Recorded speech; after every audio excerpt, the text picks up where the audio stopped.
Dear students, this is Mother Tongue Literacy and Development, Mother Tongue 2, exam-based presentation for 2019. My name is Miss Andima. Well,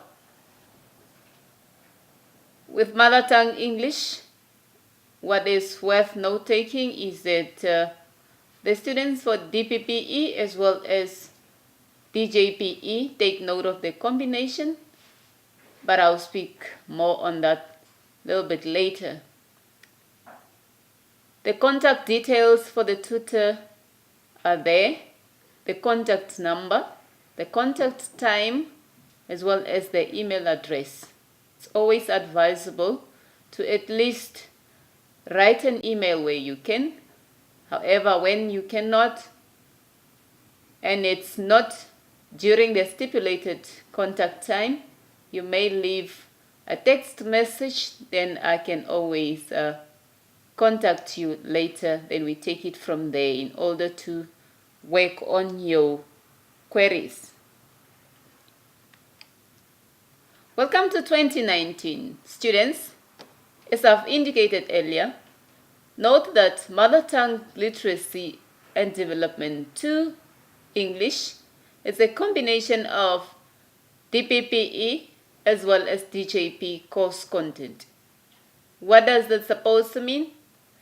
You have to make sure that you are familiar with the content from both study guides. That means DPPE as well as Djpe.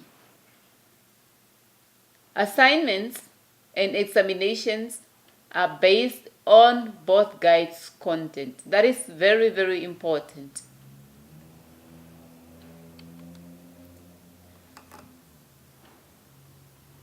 You are advised to study your IOL study guide very well, because all questions, be it assignments or examination, will be from this guide or will be based on the study guides that are, as I have indicated earlier, both DPPE as well as Djpe. When you do your assignments, pay attention to the comments made after your assignment has been marked, because that serves as your feedback from the tutor. They may guide you on what you should do next time. Read the questions carefully to understand what is being specifically required. We have an experience of many students who give wrong answers because they have failed to understand or comprehend what the question is about. Hence, they cannot give the correct answer. They end up misinterpreting and giving wrong answers. So take note of that. Read questions very carefully in order to give correct answers.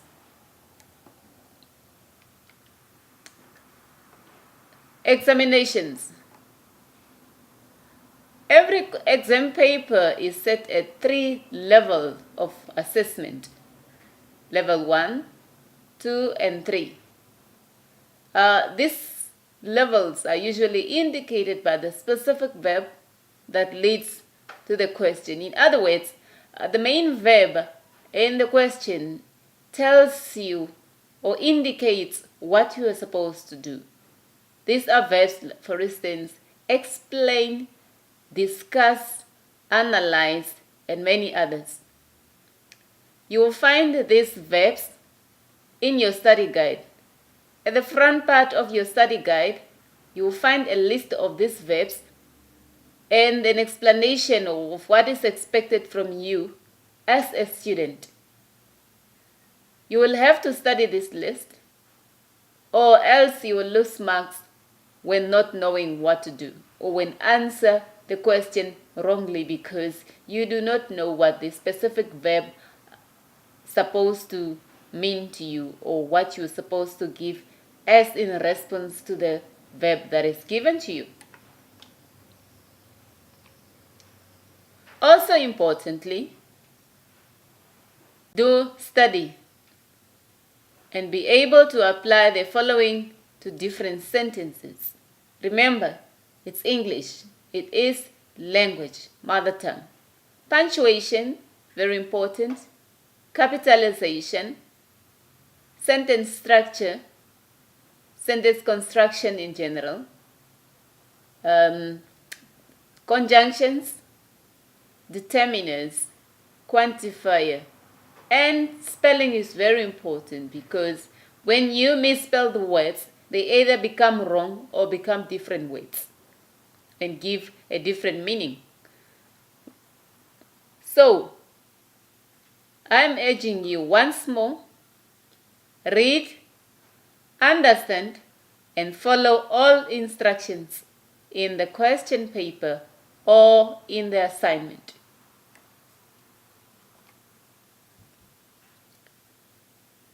As we are familiar by now, the course Mother Tongue 2 English has got different aims. It's there to address different objectives.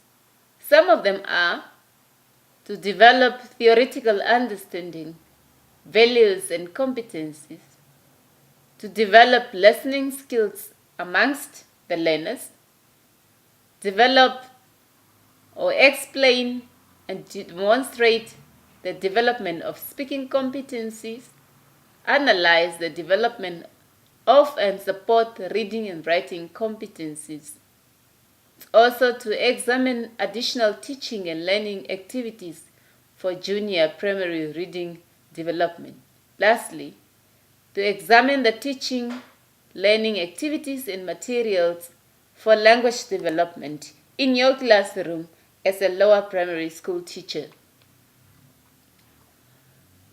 We are getting into the hints for the examinations. Please do note that these are specifically just hints and not necessarily the exact questions for the examinations.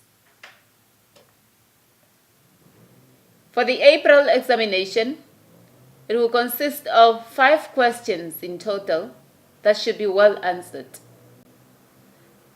There are instances where you find optional questions. Please make sure that you have clearly indicated your choice by numbering. If, for instance, it's question 4 and has A and B, the instruction says choose only one question.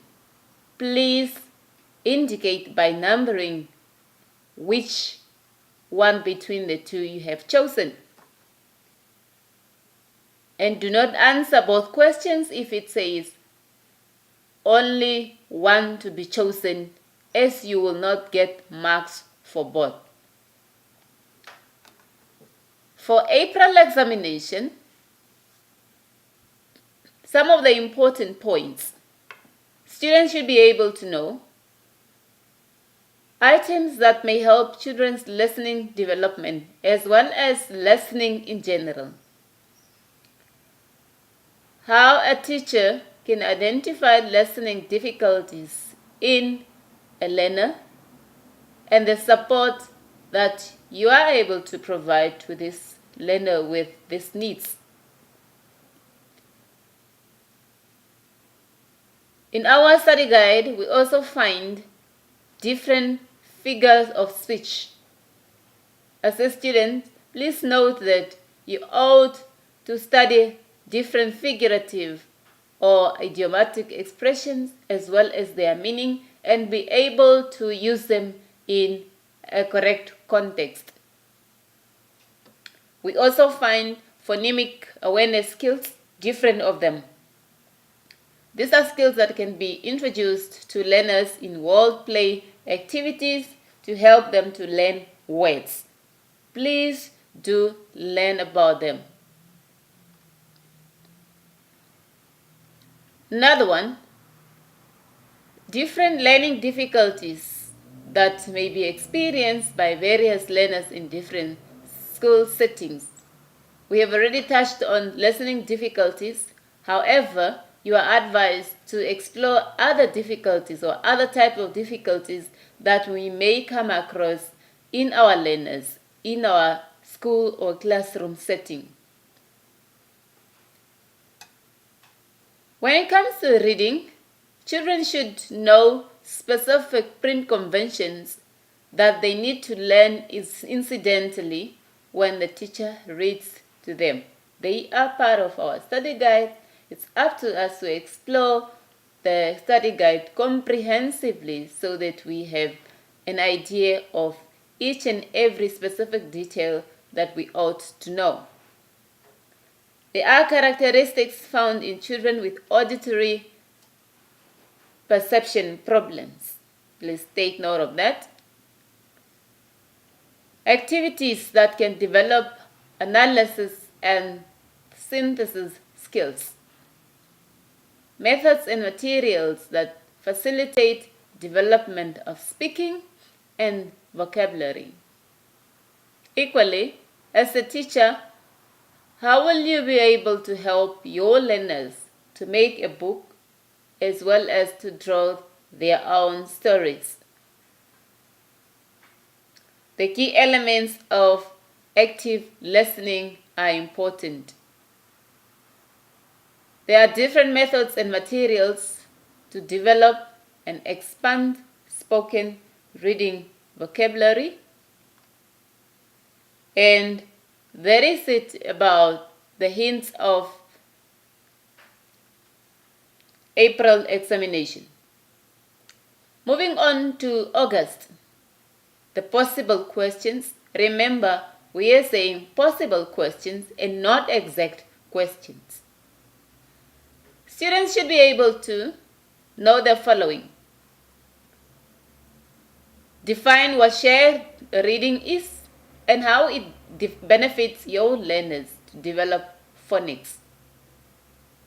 There are public skills that are needed by the teachers in order to deliver their lessons in the classroom. We are talking about children's listening development activities, those different activities that can enhance or help our learners in order to be able to have good listening in the classroom. There are different methods or activities that can promote speaking among your learners, so pay attention to that. Again, phonemic awareness skills, different of them. The difference between phonics as well as phonological awareness. There are various activities to motivate your learners to read in your classroom.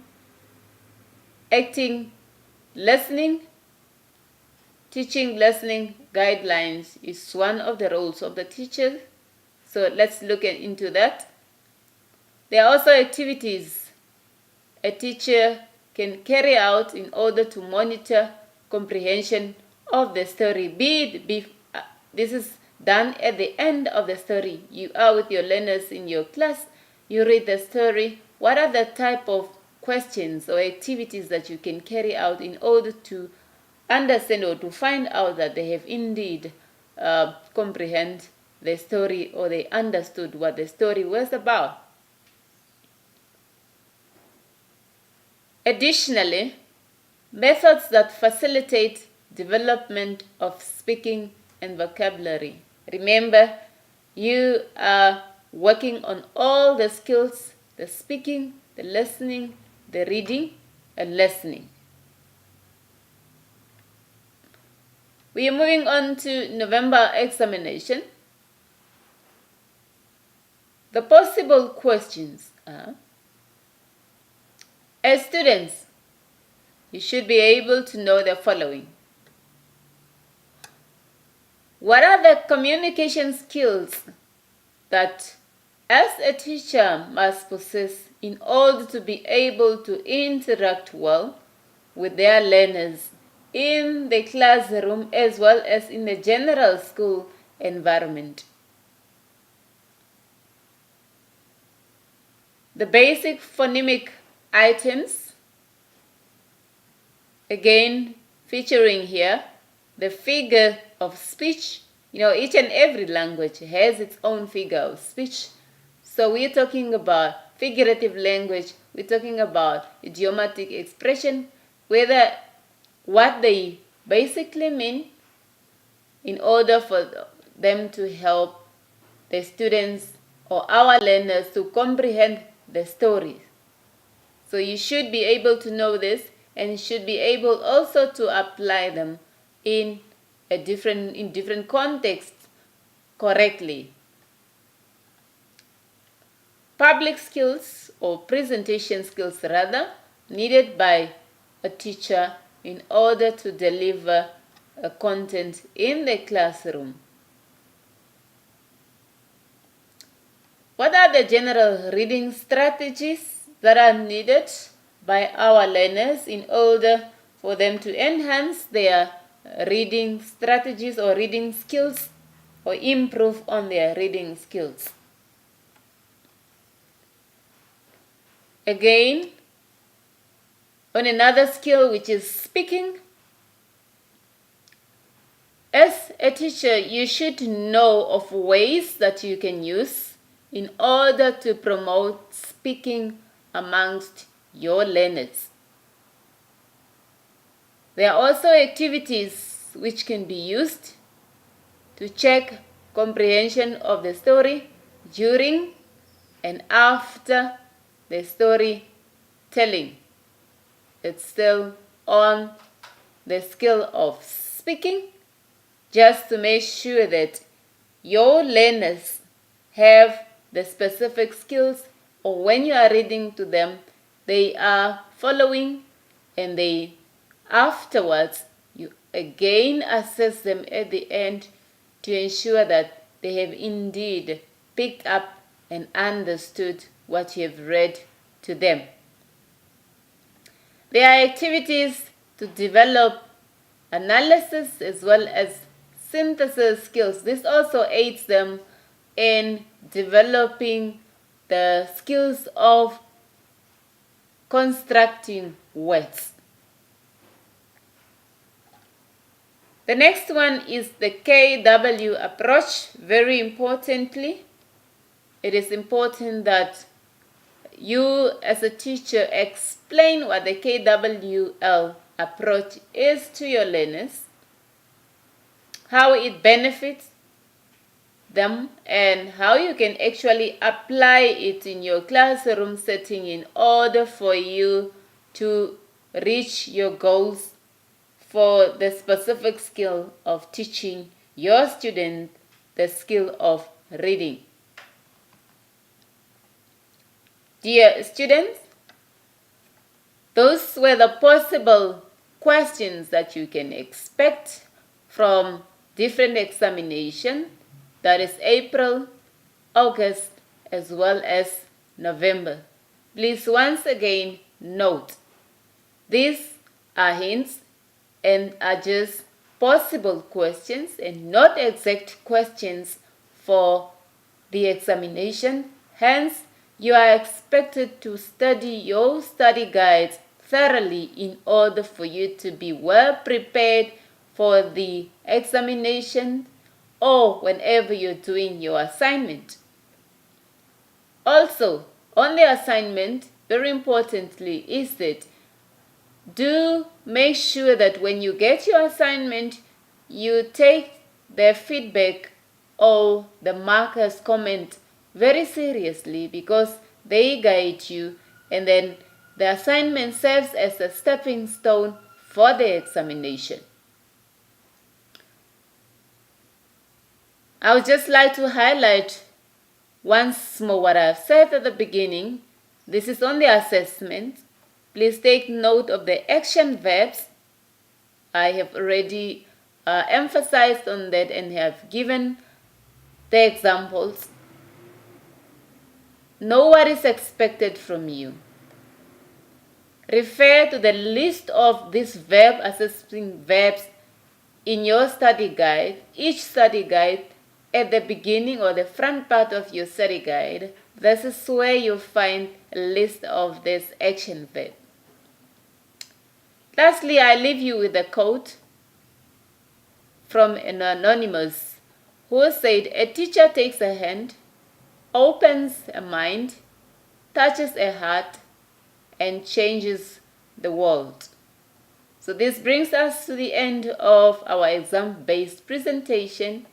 I would wish you luck in your academic journey as well as in your preparation for the assessments.